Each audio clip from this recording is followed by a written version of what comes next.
Hello, everyone, and welcome to the second episode and so far our most important episode of 19th Hole. We are going to be talking some Masters, first major of the year, which I'm excited for. The Masters is always kind of like that. Hey, it's spring. Isn't it? It's just kind of a harbinger of spring. Yeah, it's like Christmas. It's seriously the best week of the year for golf. Like I look forward to it all year. Yeah, so well, it's always a great tournament, and there's always a lot of drama. And you go into Sunday, and it's always exciting. It's never really a runaway. We've had some fun names win it in the past that you weren't expecting. Phil Mickelson, one of my favorite Masters memories was Phil getting his first. I mean, Lefty's one of my all-time favorite golfers, so that was exciting for me that year.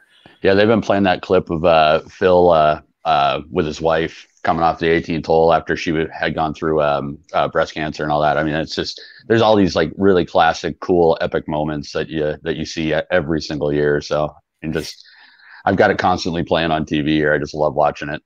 I mean, is there anything more iconic than the green jacket? Really? No, nothing.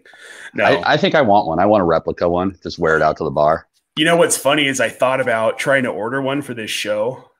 It's like, but I don't want to be that cheesy about it. But but I do have my Masters hat gotten straight. My buddy Taylor picked it up from Augusta for me, so kind of a neat deal. I figured it was fitting tonight.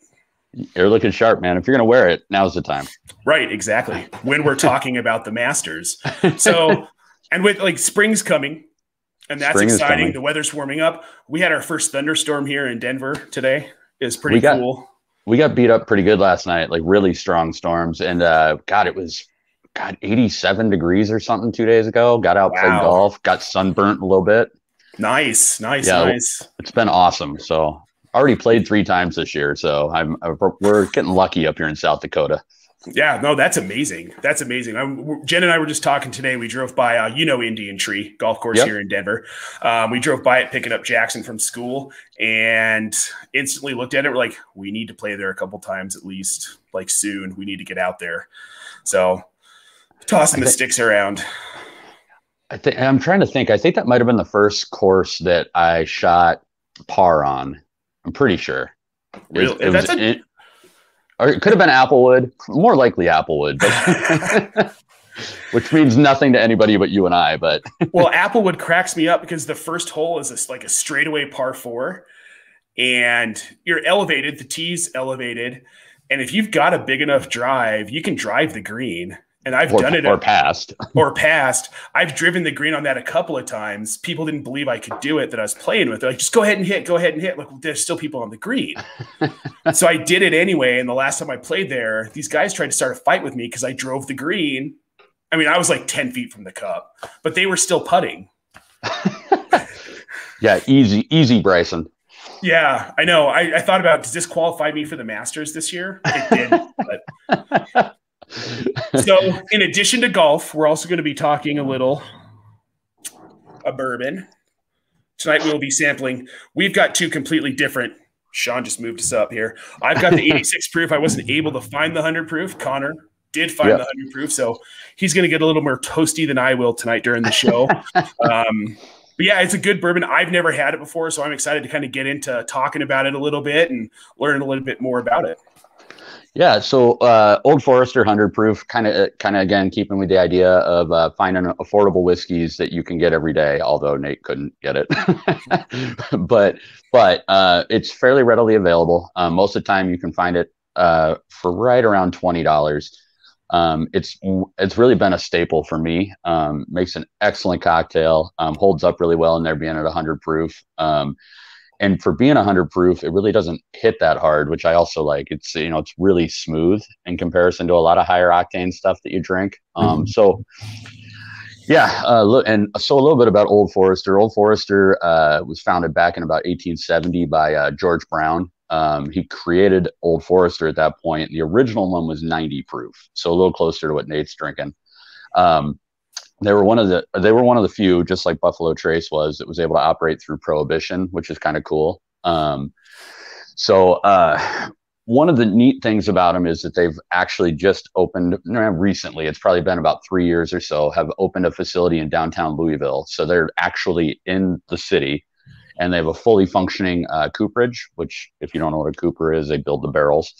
And they're also the only facility in downtown Louisville that is charring and building barrels on top of distilling. So kind of a neat deal there.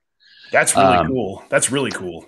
Yeah, yeah, and I didn't go in, but I've seen it, and it's like state of the art, absolutely gorgeous. And it's right back in the original building that they started way back in the day. So kind of come full circle like that, and be in an urban area like that is super, super cool. So the Old Forester family, I wanted to touch on a couple of things. They do have a series of a little more expensive whiskeys that I think everybody should try. It's part of what they call the Whiskey Row series.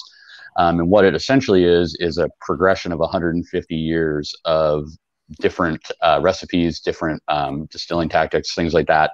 And they're all numbered with a year. So like you have your 1870, which is reminiscent of the original batch that ever came out.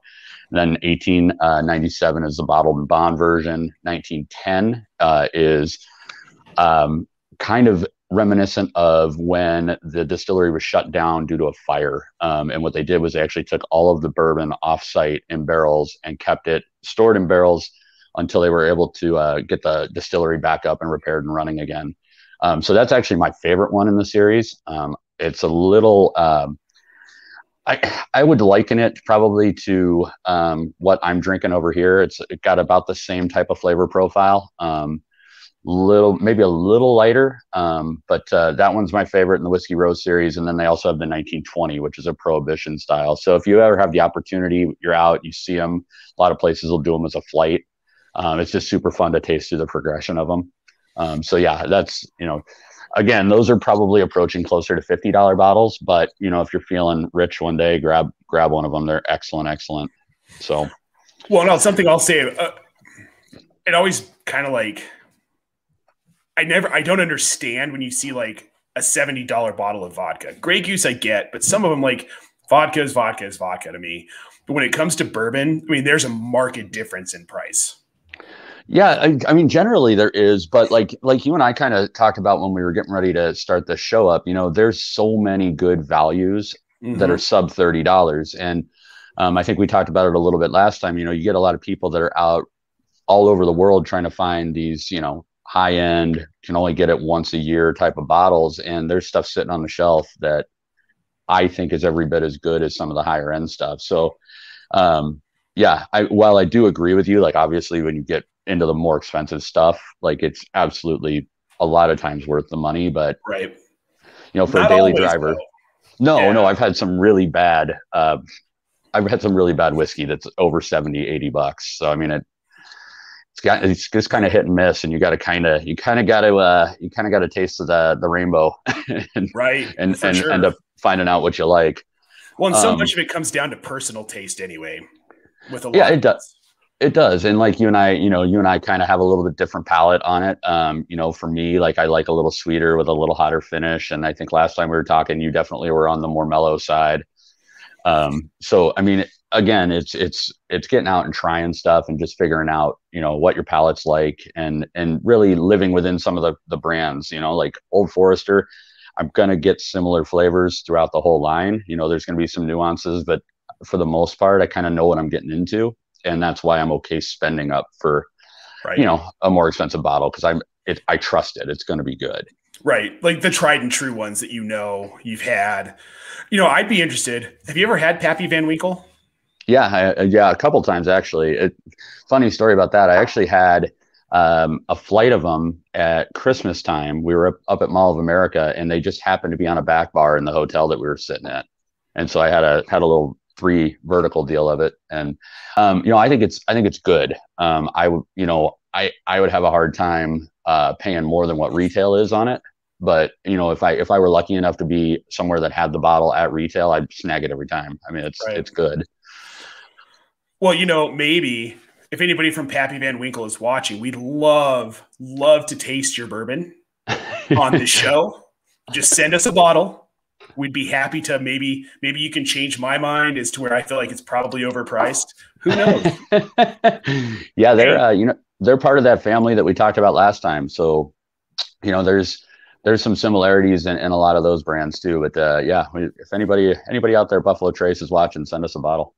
Yeah, absolutely. So, okay. So let's talk a little bit more about the Old Forester. Yeah. So this guy, we've been sipping right along. To me, you've got the 86. So the 86 is going to be, again, a little bit smoother, but some similar flavor notes. With the 100 proof, I get kind of a coffee flavor, a little earthier than what we had last week. A little bit of kind of bitter, kind of a baking spice, nutmeg, that type of stuff. And then the finish to me like lingers a lot, which I think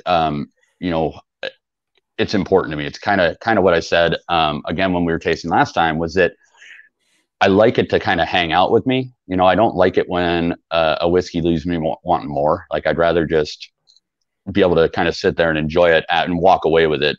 So this one definitely does that. It's got kind of a fruity finish to it. Definitely get a lot of the oak char. Has a little bit again of like maybe caramel, vanilla, that those flavors that you get a lot of times. But I'm getting a lot of the caramel. Yeah, and I do too. I think the difference in the proofing though is that you're probably getting a lot more of it, where I'm getting a lot more of the heat. That makes sense. So yeah, again, just right back to our point, like, know what you like. Like, if you're going to feel a little more on the like sweeter side, a little more mellow and smoother, then you'd want to go with what Nate's drinking, which is your base 86 proof. If you like it a little hotter, a little spicier, you'd probably want to live where I'm at with 100 proof.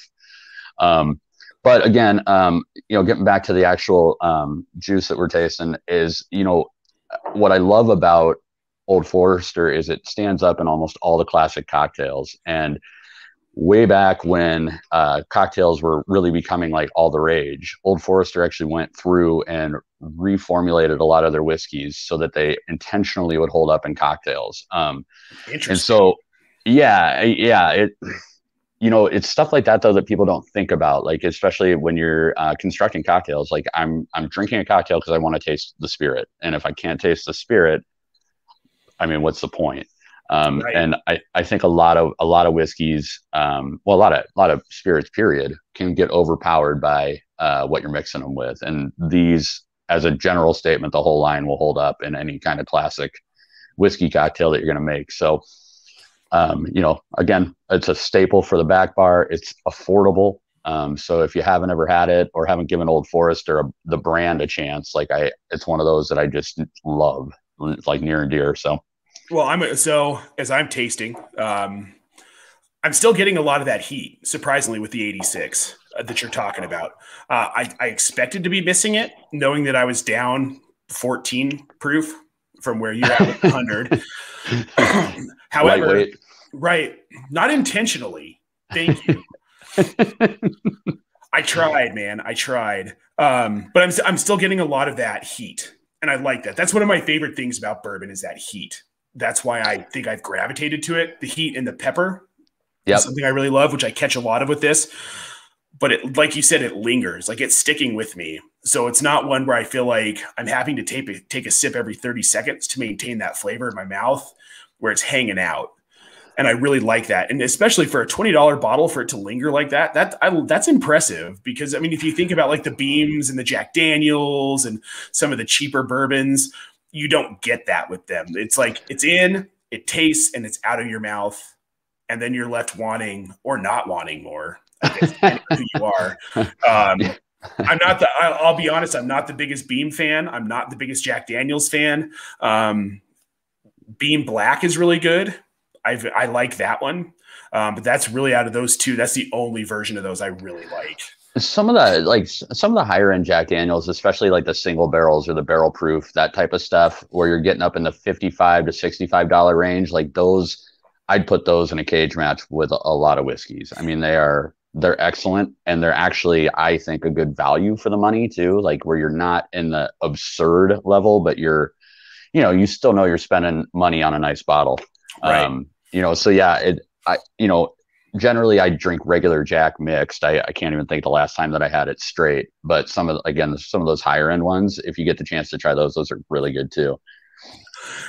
Jen actually did get me a bottle of Jack Daniel's Select one year for Christmas, and it was really, really good. Really Yeah. good. For those of you who don't know me, like Connor knows me, Jen's go-to gift for most holidays, not so much anymore, but it was always bourbon because she always knew I love it. It's been less so now because I've had all of them. All of them. Well, because it was like 2 to 3 bottles per event that was gift worthy. So my birthday, I was getting 3 bottles. Christmas, I was getting 3 bottles. A random Friday where I'd had a long week, I was getting 2 bottles from her. So I have a whole collection. And then she did bourbon of the month for me one time, and I had that for 6 months. So I've tasted a lot of bourbon. I'm not at your level by any means. You know far more about it than I do. And I'm really excited for all of this because I get to learn so much more about it. Just like everybody who's watching, like I know a lot of people who are very into bourbon, but don't have the palate that you have. So, well, it's crazy though. I always have to refresh. I mean, like a lot of times I don't know all the stories. Like in this, it gives me a good opportunity or a good excuse to kind of geek out and go read up on stuff. So, I mean, totally. It's fun. I'm just looking forward to, BSing about whiskey with you. I mean, it's just fun. Well, I'm hoping maybe we'll get into some other stuff too at some point because there are only so many. Well, no, there are a lot of bourbons in the world. Mm-hmm. A lot of bourbons in the world, but I've seen some Twitter debates lately. There's 2 people specifically, Scott Simpson. I don't know if you all are familiar with Nimble with Numbers, and Bo McBigtime, who also makes one of the best hot sauces you will ever have in your entire damn life. That's what you were saying. You need to send me some of that. Dude, just go to hotboxbatch.com. Oh, okay. Yeah. Why don't you send me a free bottle? Talk to Bo, man. That's not my department. But these are 2 people that I've had some discussion about bourbons with, and it's interesting how people's opinions of different things vary, and like what are go-tos to people and what are things that people don't like. It's so personal. Bourbon is so personal. I think more than any other spirit. Would you agree? Yeah, and people are just, beyond passionate about specific things, and not that I'm not. I mean, I'm sitting here singing praises of an entire brand, right? But there are people. I mean, it's really, really divisive. I mean, people have opinions, and the interesting thing too is, to your point, a lot of times I don't agree, and but it's not meant to be a debate. It's just appreciate what they're saying, what they love about it. And sometimes they'll say something, sometimes you'll taste it, they'll say something that you would never have picked up, and it changes the way you look at it altogether. So, I mean, it's just, people do get heated, but there's just no reason. Right. It's supposed to be fun. I think one of my favorite tastings I ever did of any kind. Were you still around when I was working at Old Chicago and all the beer tastings were going on? Were you doing those with us? Probably. One of my favorite tastings I ever did it's a local distillery here, which is national. I don't know how national it is, but Stranahan's. Yeah, we have it out here. You do have it out there. That's one I'd love to do because they have a lot of different varietals now that they didn't have 5, 6, 7, 8 years ago. We have a mutual friend who works at Stranahan's. I was going to say, we should reach out to Luke and see if he maybe can turn us on to like what he likes the best, or maybe we can even have him come on and talk about it. Oh, I'd love to have Luke on. He's brilliant. One of my favorite people. The cocktails that guy makes, I see him on social media all the time. They are incredible. And he's so passionate about it. And Stranahan's is a really good bourbon. It's so different. Well, it's not a bourbon. It's an American whiskey, to be clear. It's very good. They do a really cool program that Jen and I have done where you can go bottle for half a day. Yeah. And you get a free bottle from the batch that you bottled out of it. We've actually gotten to do it twice. The second time we did it, we got to bottle a pallet for troops overseas. That's very cool. And Stranahan sent an entire pallet overseas to troops in, I think they were in like Kandahar. And it was really like a really cool experience. And I think people don't realize a lot of these companies do a lot of that kind of outreach. They're very involved in their communities. They don't just make spirits. And it's really funny. The farther down you dig on most of these companies, the more you find out how involved they are. Brown-Forman, which is owns Old Forester and Jack Daniels, are part of Operation Ride Home, which we've actually done a couple of benefits out here to help benefit some of the troops abroad. And it's really funny. It's like they're heavily involved, but they don't necessarily always talk a lot about it. And so it's one of those things that, like, as I'm out and about, I try and spread the word on some of that, because it's really impactful stuff. And I think, kind of to your point, I would have never known that about Stranahan's. I'd had no idea that they did that. And so that's a cool story to share. And I wish they were a little more public with it. A lot of people would be really into that. Well, and I understand, though, not wanting to feel like you're like, hey, toot my own horn here. Like, look what we're doing. We're so awesome. But a lot of these companies do that stuff behind the scenes. So, and as we're tasting some of this stuff, I mean, stuff I love to talk about. We're in between media. We talk a lot about life too. So, and bourbon, because I think we all love bourbon. And I forgot Jen likes Jägermeister, so that was the star of my article this last week. It has 59 different herbs and spices, so it has to be healthy, right? Like, it's good for you. All those herbs and spices, and if I remember right, it's a digestive or aperitif, one of the two. I don't really know, but it is supposed to do something to your stomach. I can tell you what it does to mine, and it's not always pleasant. Oh, man. But yeah, so I mean, that's Old Forester in a nutshell. Like I said, if you haven't had it, run out and grab it. It's good. I mean, yeah. Nate can attest. So it's delicious, and for a really good price. I mean, under $20. Tasting this would not have imagined it's under $20. Absolutely not. No. If you're giving it to me blind, no way. Wouldn't believe it. I 100% agree. Yeah, I would put that up against a lot of mid-tier stuff. Probably your $40, $50 bottles. I'd put it up against them. Yeah, no, I agree. So I think we have talked more than enough about our drinking habits. And maybe it's time to move on to our DFS betting habits. Yeah. Which the Masters, which are somehow even less profitable than my drinking habit. So obviously it's the Masters. Augusta really needs no description, really. I mean, everybody knows Augusta. It's probably the most viewed golf tournament of all year. I mean, you got people that don't watch a single round of golf that watch the entire tournament. So, right. I think the important things about the course to kind of know, you only have an 89 player field this week, and that usually will dwindle down a little bit. There'll be some people that'll withdraw or whatever in the next 24, 48 hours. Only 50 and ties make the cut. So you have a much smaller, much more isolated field. And it's all super talented, which also is kind of a challenge when you're sitting down to go through and make some picks, because really any of these guys are, I mean, this is the top 80 players in the world right now, so they're anybody is a threat to win. All that being said, it is a little bit of a longer course for people that don't know. You're about 7,500 yards to par 72.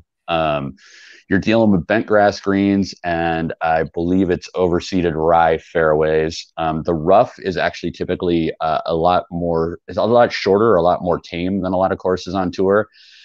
So some of the advantages a guy like Bryson has, where he's bombing and gouging and just muscling stuff out of deep rough. I don't know that that's as big an advantage this week. I'm still probably going to play him, but just for reference, it is a lot more tame. Every report that I've been able to find so far is saying that the greens and just the whole course is playing very fast. The greens are hard.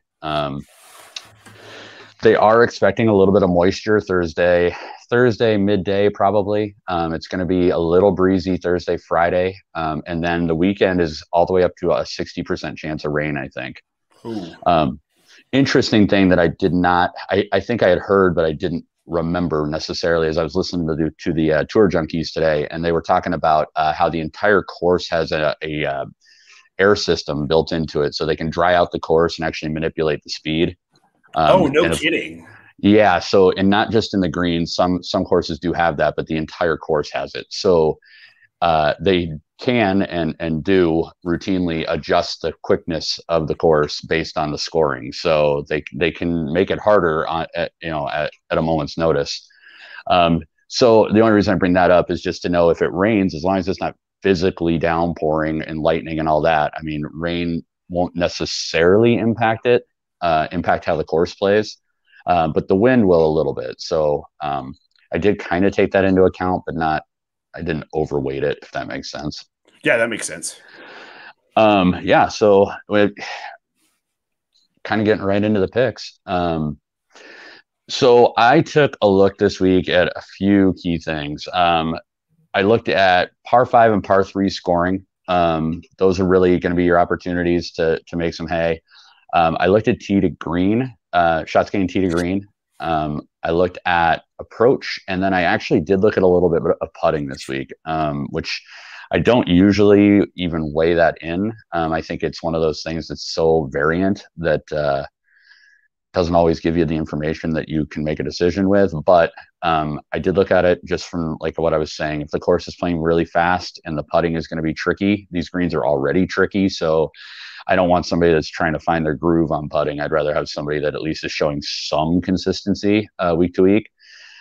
So those are the main components of my model. I had about 10 stats baked in, mostly off the tee and approach. The greens are a little difficult to hit here. So I did look at scrambling as well. Just can we get up and down? I think that's going to be important if you do miss the green. Yeah, and like I said, you get people from all walks of life winning this tournament, so I don't know that there is necessarily a skill set that is better than others. I'm kind of leaning towards guys that hit fairly long and fairly straight, which I know probably sounds like, why don't you just do that every week? But anybody who says, why don't you do that every week, has never played golf. Yeah, right. And if we could all hit consistently straight and long, we'd all be professional golfers, and there'd be no point to having this show. Yeah. I mean, if I crack the code on it, I'll let you know. We can all just retire and go golf. It sounds great, man. Sounds like a blast. Okay, so let's talk a little bit. First of all, do you want to talk about where you're pulling your numbers? Oh, yeah, absolutely. So I've been using fantasynational.com.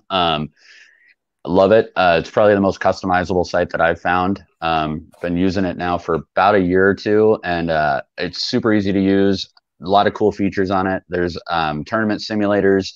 There's custom stat models. There's even a mode that you can actually hide the golfers. So it's an anti-bias. So I use that a lot so that because we're going to talk about a couple of guys that I just have a bias about, and I like to hide them on a regular. So anyways, a lot of good tools in there. And honestly, if you're playing DFS golf and you aren't using a stat generator of some description, you're really missing the boat. I mean, it's a must. So that's yeah. So and like I said, this week when I keep talking about my modeling, that's what I'm talking about. It's on Fantasy National. That's where I'm using this mixed stat model. Yep. So I guess getting into who I kind of like and some reasons that may not completely align with everything I just said about the stats I'm looking at. But so looking at the 10K above range, really liking Bryson this week. I think that a lot of people are going to look at what he did or didn't do in November when the Masters was just held, and kind of how, I guess, overconfident he was about what he was going to do to the Masters, or Augusta rather. So I think the big thing with Bryson that I noticed is, first off, he's rating out number one in my model. So tee to green, number one. Off the tee, obviously, goes without saying. Shots gained par 5, shots gained par 3, all number one. So the stats are there, the results are there. And I think the more that he's gone on this quest to be the longest driver on tour, I think he's really starting to control it and hone it in and get into a rhythm with it. So I like him this week, but I can also see him I can also see him struggling again. So I think that one is a bit more of a gamble above 10K, but I definitely am going to play him.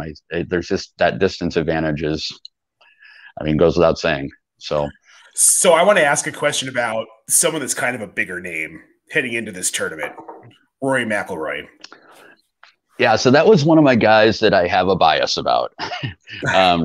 Rory is straight up my favorite golfer. Probably always will be. Um, Rory is on record as saying that his swing is kind of missing right now. He went out and tried to chase some speed and some distance when Bryson was doing his thing, and I think consequently, he's really had some struggles off the tee. Now he's been working with a new swing coach for I think a couple 2-3 weeks now. The reports are that he's getting it figured out. So I'm willing to roll the dice on him. I think that Rory McIlroy, if it were any other name attached to him, nobody would be saying anything about him. I mean, he finishes, I think of his last 7 starts, he still has like 3 or 4 top 10s. I don't think he's finished outside the top 25 with the exception of 2 missed cuts, but the 2 missed cuts just came since he's been working with his new swing coach, swings in transition, and he just had a week off. So I'm thinking Rory may be ready to rock and roll. And I'm like I said, I'll play him every week, but I do have a good feeling about him this week. And if he can just put it together, he's gonna compete. Well, and as a guy who's kind of been an outsider to golf for the last few years since our son was born, and I just haven't had time to get real deep into it, he's always one of those guys that just, no matter how he's playing, he shows up for these majors. Yeah, absolutely. And like I said, too, if you go and actually look at his results, I mean, for him having struggles on the course, he's still playing better than most of the world does. I mean, and that's the problem with people when they talk about Rory is like, oh, Rory's sucking right now. Really? No, he's not. He's just not winning. Like, so, and for DraftKings purposes, like if I can get a T10 out of him and he almost always scores in triple digits, I'll take that. I mean, especially at reduced ownership and reduced cost. If I can get Rory at 10-2, is that what I have? 10-2? I think it's 10-2. I just had it in front of me. That sounds right. Yeah, you shared with me. Yeah. So yeah, if I can get Rory at 10-2 and pay down from what I presume is going to be the chalk of Bryson and John Rahm. Now that John Rahm had his kid, he's going to play the tournament. So, I think it's a good spot. So, like I said, I'm also gonna play some DJ this week too. Defending champ. Not going to put too much stock into the fact that he, won in November. But the other thing I really like about DJ is his ownership was coming in pretty low. I haven't refreshed it in the last 10 minutes, but he's sitting right around 12%. So is that something that you really focus on, is ownership percentage? Like you're trying to be different than everybody else in the field heading into the tournament, much like NFL DFS, I guess. But is that something you focus on pretty hard? I do in a field like this where you've got a limited amount of players in it. Like it's going to be really hard. Like, especially as I ran through the modeling, like I'm landing on all the same guys that everybody else is. And and the reason I know that is I'm looking at the ownership percentages, and the guys that are coming up tops in my model are also the guys that are the most owned. Right. So when you look at a GPP where you've got a couple 100,000 entries and you've got to make some moves to differentiate, especially at the top. I mean, if I've got somebody that's literally coming in at half the ownership of some of the other top guys, that screams to me like play him. And on top of that, he's the number 1 player in the world right now. Right. Like, and he's coming in at 12% ownership. Like, I don't get it. 11.5 is a little cost prohibitive in terms of what you're going to do with the rest of your lineup, but there's some good value down in the 8s and the 7s that, if DJ shows up and wins and does DJ things, I mean, it's worth paying up for.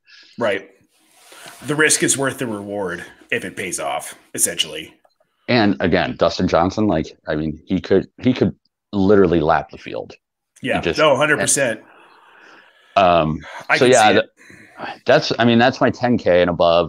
In the 9K region, not in love with most of these guys actually. But I am taking a look at Patrick Cantlay, which a lot of people are. He's almost 20% owned. And I'm just switching my screen here. So Cantlay is coming in second in the last 24 rounds in terms of all the stroke gain metric. So he's striking the ball really well.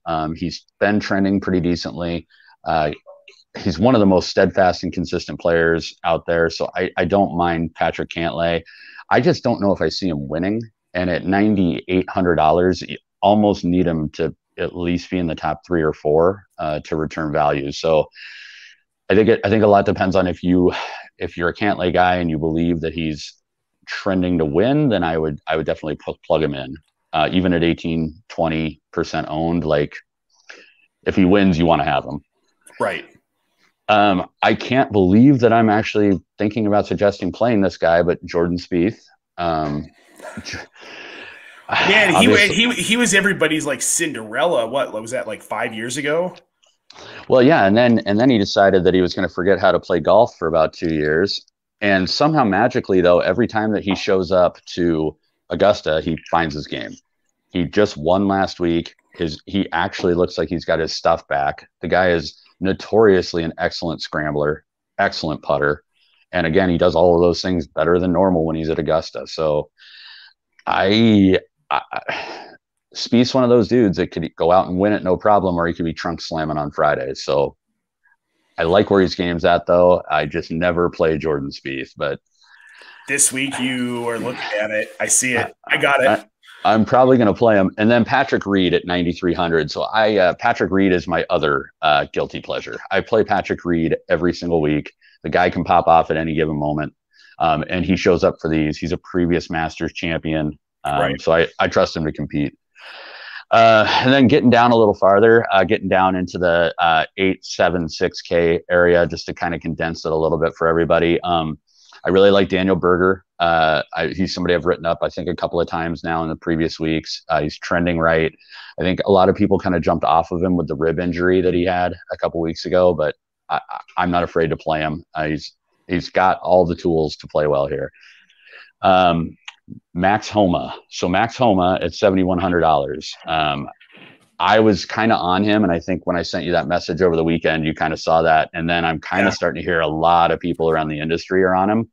So I think we might be cooking with gas on him, and he's absolutely trending the right direction. Looks good, striking the ball well, and $7,100. You need the salary relief somewhere if you're going to pay up at the top. Right. So I think that's a solid one. I like Joaquin Niemann at $300 more than him, so $7,400. Niemann plays pretty well in the wind. He's, I think, number 5 overall in my model. And he's coming in at sub 15% ownership, even down there where you're going to have a lot of people that are going to fixate on a couple of the good players. So I like that guy. And then under 6K, the chalk of the week looks like it's going to be Corey Connors. I am probably going to play him. It's one of those things that if all signs are pointing to play him, you probably should. Right. I don't have much of an affinity for him. I actually don't have a whole lot of reason looking at my modeling. I mean, he's fine, but he's not like jumping off the page. But down in that area, there's not a whole lot of good players, and Corey Connors is actually a pretty consistent player. And then a couple of longer dart throws. I like Lanto Griffin, who's been playing excellent lately, kind of trending in the right direction. Again, not somebody that the stats are going to love, but you can get him at about $6,400, and he's coming in sub 10%, which is great. So there's a good leverage spot there. And then another guy that is even probably deeper, but I am starting to see a little bit of buzz on him, is Matt Wallace, who has really not a whole lot of again, statistical reason to play him. But if I was looking at it correctly, he does have a good scrambling game, and he does have some consistent tee to green play. Seems to be fairly accurate, and really doesn't have horrible results down at 6,400. So I don't hate that Matt Wallace play if you need to get down there and you want to do something different than Lanto. Well, and I think ultimately what it comes down to with all of this, and you're talking about some of these lower end guys, but you're looking for lightning in a bottle. Just like we're looking for, like, oh, well, Jerick McKinnon's out and, Mostert's hurt. There's a good chance JaMychal Hasty might get 15 carries this game. I'm not going to play him every week, but this week in DFS, I'm grabbing me a JaMychal Hasty because there's a chance he could have like a touchdown that could put me over the edge in the captain mode. Oh yeah. So, that you're 100% right. I mean, that's all we're trying to do in a small field like this. We're just trying to find that one guy that can maybe get you T20 or better that you're paying down for, that'll differentiate your lineup. And that's what's going to let us play a lot of the chalkier plays that I talked about, because especially in this tournament, they're chalk for a reason. Right. It's the Masters. Yeah. I mean, this isn't the Waterbury Open. Happy Gilmore. This is the Masters. I would argue that it's the most important major. Like, these guys would rather win the Masters than win the British Open, the PGA, or the US Open. Yeah, I think this is the one that every professional golfer wants to win. And I know I would love to win it. I mean, it would be the highlight of my golf career if I could pull it off. I mean, we're just going to crack the code on driving the ball straight and long every time, and you and I will be there next year. I mean, it's very simple, very simple. It's very simple. We can do this. Yeah, Connor Coughlin, Nate Palva, 1-2 in the Masters. Absolutely, and while we're at it, we'll just figure out how to knock the ball in the hole in the second shot every time, so we don't have to putt. And problem solved. Yeah. We'll be on the tour. I actually like putting. I'm really good at it. So I'm streaky. I'm a streaky putter. No, I changed my putter up. I have one of the long putters, but I don't anchor it to my body the way that I swing, so it's still legal. And I've gotten markedly better. Not that anybody watching this cares even like a little bit about my putting. We just lost a viewer, me talking about my putting. So you're out there with the Swiffer. Yeah, that's right. Totally. Yeah. Right. So I would definitely kind of keep an eye on everything, and probably post a few more picks, maybe closer to kickoff. Awesome. Yeah. Probably throw out a quick little YouTube video with your last minute picks, and we've got plenty for you guys. We're pretty focused here on Golf DFS. We're going to be coming at you every other week for now. That could change more frequently. We're just gonna have to see how things go, but this is a lot of fun. Thank you to everybody who tuned in. Connor, do you have any last words? No, thanks again. Just like Nate said, thanks for tuning in, and hope you guys enjoyed a cocktail with us, and we'll catch you next time. Cheers, Connor. Cheers, Nate.